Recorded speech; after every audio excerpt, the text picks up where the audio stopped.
सब इनका अफेयर भी देखो, अफेयर की गॉसिपिंग भी सुनो, माँ की यहाँ ब्रेकअप हो तो ब्रेकअप के बाद का रायता भी अब हमें देखो बैठे। ये रानी चटर्जी के फील्ड से विवाद करने का मन एकदम बेजोड़ से होने लगा है, क्योंकि खेसारी लाल यादव की लव स्टोरी और पवन सिंह की लव स्टोरी पे इनको टिप्पणी देने की क्या जरूरत थी। नमस्कार दोस्तों, राधे राधे। आई होप आपसे लव अच्छे होंगे, मस्त होंगे, स्वस्थ होंगे। नया है चैनल पे तो चैनल सब्सक्राइब करके प्यारा सा लाइक कमेंट जरूर कर दें। देखिए, रानी चटर्जी का कहना है कि काजल रघवानी खेसारी लाल यादव एक दूसरे से प्यार करते हैं, फिर जब ब्रेकअप होता है तो उनको भी सुनो, उनका गॉसिप सुनो।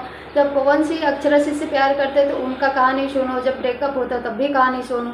मतलब क्या हम लोग सिर्फ उनके ब्रेकअप और लव स्टोरी की कहानी सुनने के लिए बैठे हैं? तो आपको सुनने कौन कर रहा है भाई? अपना काम पे ध्यान दो, अपना कान बंद कर लो।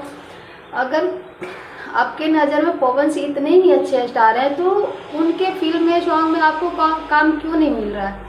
अगर खेसारी लाल यादव इतने ही बुरे इंसान है तो भोजपुरी इंडस्ट्री के एक तरफा राज क्यों कर रहे हैं? ट्रेंडिंग स्टार क्यों बन के बैठे हैं?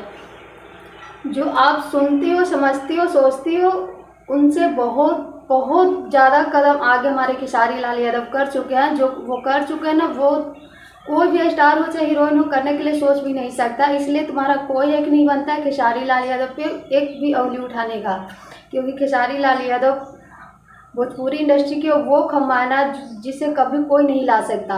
और बात रही उनके पिछले जो प्यार कहानी ब्रेकअप की, तो उनकी वो पर्सनल मैटर है, उन पे किसी का भी टिप्पणी देने का कोई मतलब ही नहीं बनता। वैसे अपना राय जरूर दीजिएगा। Thank you.